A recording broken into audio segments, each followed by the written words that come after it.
We have one topic left to cover when it comes to async tasks, informing about the progress during an action.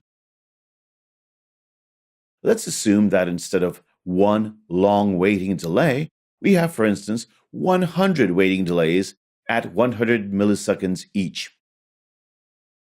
We'll use a classic loop for that purpose.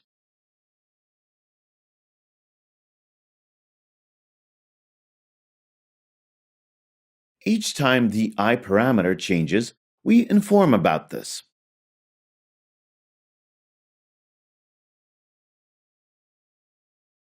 We use the publish progress method, which allows us to pass the data regarding the progress that took place. Here, we pass the array of values we declared in the async task. In our case, these are integers, and we'll pass the I parameter here. The information about the progress reaches the onProgress update method.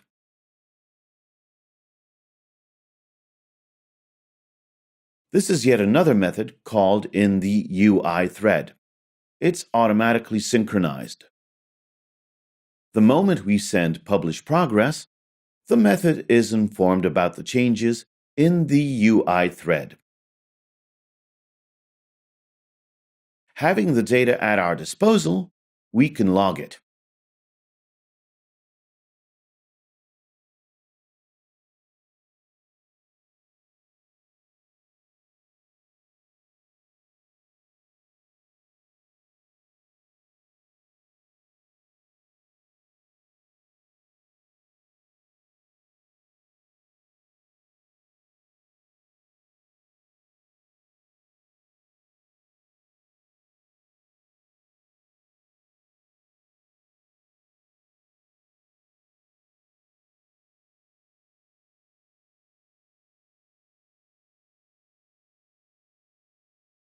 This time, after entering the data and clicking the Login button, we receive information about the progress in the logcat.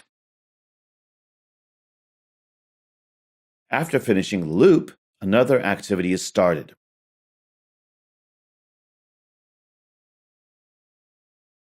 This mechanism can also be used, for instance, to modify the text on the Login button using the setText method.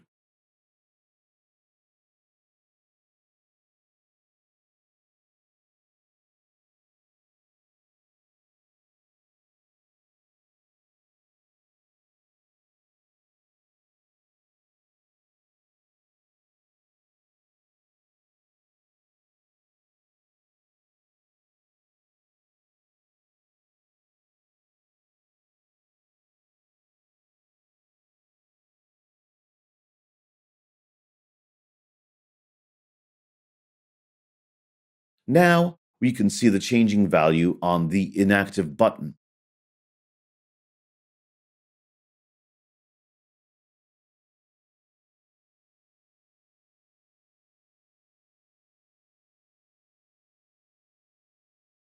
If we tried to do this without using the publish progress method, but using an ordinary text change on the button, the moment we tried to set the value, we'd get an exception which would inform us that only the thread which created the views could modify them. That is why the async task methods operating in UI threads are so useful.